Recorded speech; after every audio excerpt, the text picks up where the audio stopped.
বন্ধুরা, কেমন আছেন? আশা করি ভালোই আছেন। আমিও ভালো আছি। আমি আজকে দুধ পুলি বানাচ্ছি। তার জন্য লাগবে নারকেল ছাই। তা নারকেলগুলো আমি দুটো নারকেল কুড়ে নিয়েছি। দুটো নারকেল কুড়ে নিয়ে নারকেলটাকে আমি ভালো করে ছাই মেরে নিচ্ছি। নারকেলটা ছাই মারতে গেলে আমি চিনি গুড় দু রকমই দেবো। তো এখানে 150 গ্রাম চিনি দিয়েছি, দিয়ে একটু নেড়ে চেড়ে নিচ্ছি। নিয়ে আবার তার মধ্যে দিয়ে দেব নতুন খেজুরের গুড়। এখানে 1.5 কাপের মতো খেজুরের গুড় দিয়েছি, দিয়ে ভালো করে নেড়ে চেড়ে নিচ্ছি। নেওয়ার পরে একটু সেন্টের জন্য আমি 4টে এলাচ থিতে নিয়েছিলাম, সেই এলাচটা দিয়ে দিচ্ছি। দিয়ে আরেকটু নেড়ে নিলেই আমার নারকেল চাই রেডি হয়ে যাবে। এখানে নামিয়ে রেখে দিচ্ছি।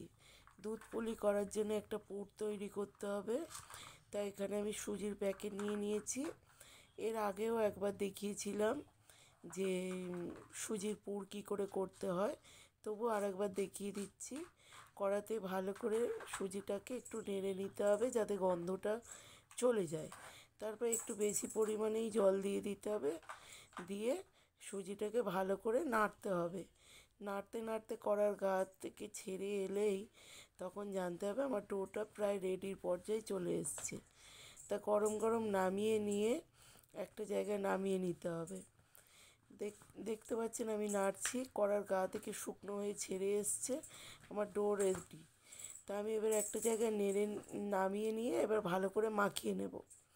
সুন্দর করে গরম অবস্থাতেই মাখাতে হবে। মাখিয়ে নিলে এইভাবে একটা ছোট ডো হয়ে গেছে দেখুন। এইরকম 2-3টে ডো করে নিয়েছি, নিয়ে একটা জায়গায় রেখে দিচ্ছি।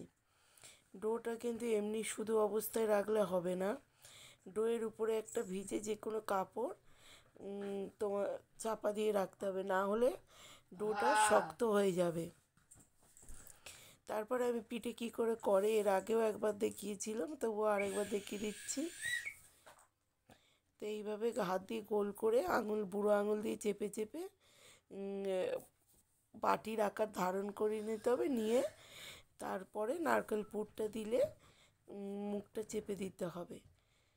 এই আমার বাটির মতো হয়ে গেছে। এবার নারকেলের পুরটা দিয়ে দিয়েছি, দিয়ে এরকম করে চেপে আমি প্রথমে একরকম ডিজাইন দেখাবো আর একরকম করে দেখাবো।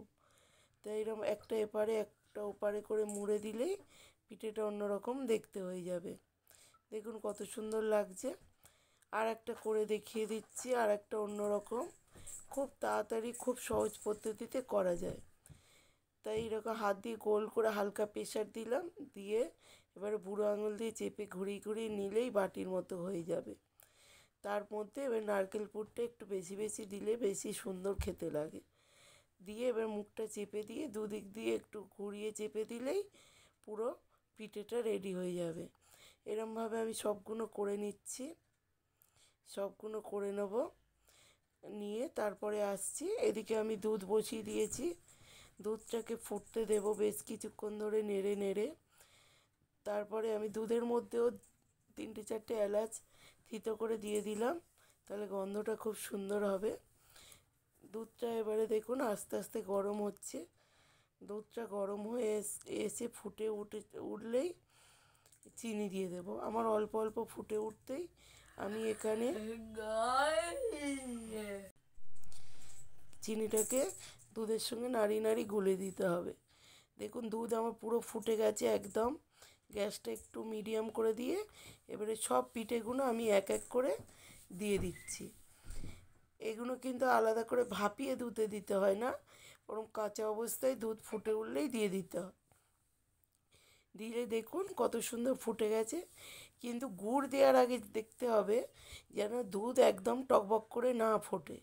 তখন একদম গ্যাসটা সিম আঁচে দিয়ে গুড়টাকে ঢেলে দিয়ে তারপরে আমি জোরে দেব, না হলে কিন্তু দুধ কেটে ছানা হয়ে যাবে, গুড় দিলেই কেটে যাবে। বেশ কিছুক্ষণ ফুটিয়ে নিয়েছি, দেখুন আমার দুধ পুলি পুরো রেডি।